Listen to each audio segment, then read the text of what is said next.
बहुत समय पहले की बात है। एक शहर में 4 ब्राह्मण रहते थे। सभी के बीच अच्छी दोस्ती थी, लेकिन चारों मित्र निर्धन होने की वजह से दुखी रहते थे। गरीबी की वजह से सभी लोगों से अपमान सहने की वजह से चारों ब्राह्मण शहर से चले जाते हैं। सभी दोस्त आपस में बात करने लगे कि पैसे न होने की वजह से उनके अपनों ने उन्हें छोड़ दिया, घर में ही बेगाने हो जाते हैं।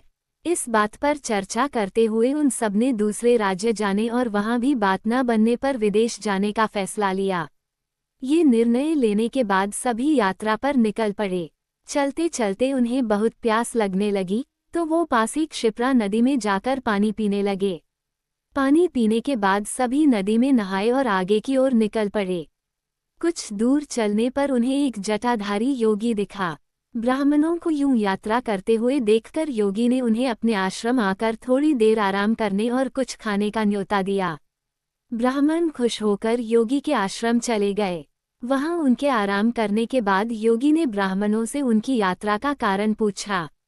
ब्राह्मणों ने अपनी पूरी कहानी सुना दी और कहा कि योगी महाराज गरीबों का कोई नहीं होता, इसलिए वो तीनों धन कमाकर बलवान बनना चाहते हैं।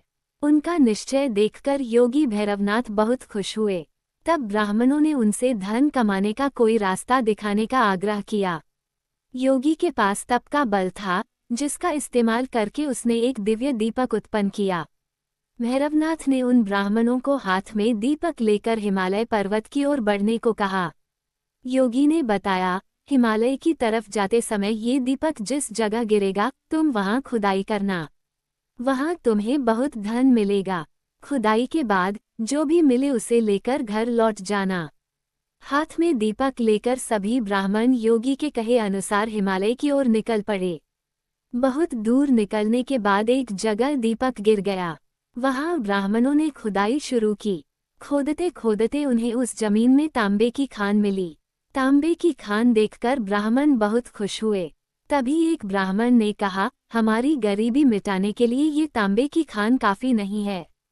अगर यहाँ तांबा है तो आगे और बहुत कीमती खजाना होगा।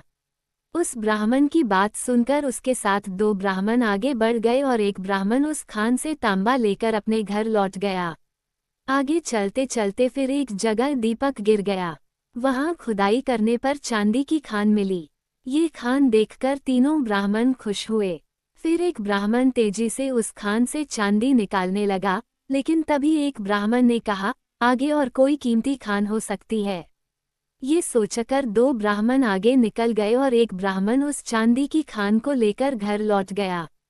फिर आगे चलते चलते एक जगह दीपक गिरा, जहां सोने की खान थी। सोने की खान देखने के बाद भी एक ब्राह्मण के मन का लोभ खत्म नहीं हुआ। उसने दूसरे ब्राह्मण से आगे की ओर चलने को कहा, लेकिन उसने मना कर दिया। गुस्से में लोभी ब्राह्मण ने कहा, पहले तांबे की खान मिली, फिर चांदी की और अब सोने की। सोचो आगे और कितना कीमती खजाना होगा। उस लोभी ब्राह्मण की बात को अनसुना करते हुए उस ब्राह्मण ने सोने की खान को निकाला और कहा, तुम्हें आगे जाना है तो जाओ, लेकिन मेरे लिए ये काफी है। इतना कहकर वो सोना लेकर घर चला गया। तभी वो लोभी ब्राह्मण दीपक हाथ में लेकर आगे चलने लगा। आगे का रास्ता बहुत कांटों भरा था। कांटों भरा रास्ता खत्म होने के बाद बर्फीला रास्ता शुरू हो गया। कांटों से शरीर खून से लथपथ हो गया और बर्फ की वजह से वह ठंड से ठिठुरने लगा। फिर भी अपनी जान को दांव पर डालकर वह आगे बढ़ता रहा। बहुत दूर चलने के बाद उस लोभी ब्राह्मण को एक युवक दिखा, जिसके मस्तिष्क पर चक्र घूम रहा था। युवक के सिर पर चक्र को घूमता देख उस लोभी ब्राह्मण को बड़ी हैरानी हुई।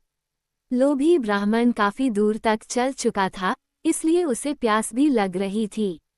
उसने चक्र वाले व्यक्ति से पूछा, तुम्हारे सिर पर यह चक्र कैसा और क्यों घूम रहा है और यहाँ पीने के लिए पानी कहाँ मिलेगा? इतना पूछते ही उस व्यक्ति के सिर से चक्र निकल गया और लोभी ब्राह्मण के मस्तिष्क पर चक्र लग गया।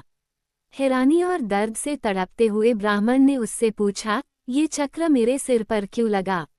अजनबी युवक ने बताया, सालों पहले मैं भी धन के लालच में यहाँ तक पहुँचा था। उस समय किसी और के मस्तिष्क पर यह चक्र घूम रहा था।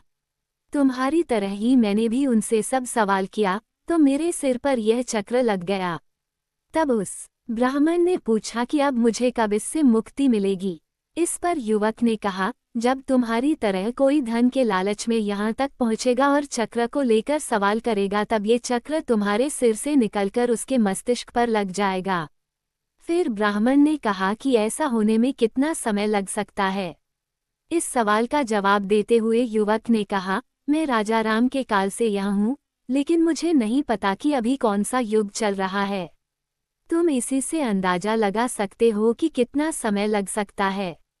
इतना बताकर वो युवक वहां से चला गया और ब्राह्मण मन ही मन बहुत दुख हुआ और चक्र के घूमने से हो रहे दर्द से उसके आंसू निकलने लगे। कहानी से सीख, लालच हमेशा व्यक्ति को कष्ट और मुश्किल में डाल देता है।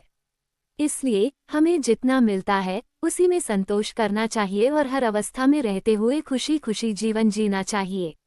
अगर आपको हमारी कहानी अच्छी लगी हो तो चैनल को सब्सक्राइब, फॉलो जरूर करें, वीडियो को लाइक, कमेंट और शेयर भी करें।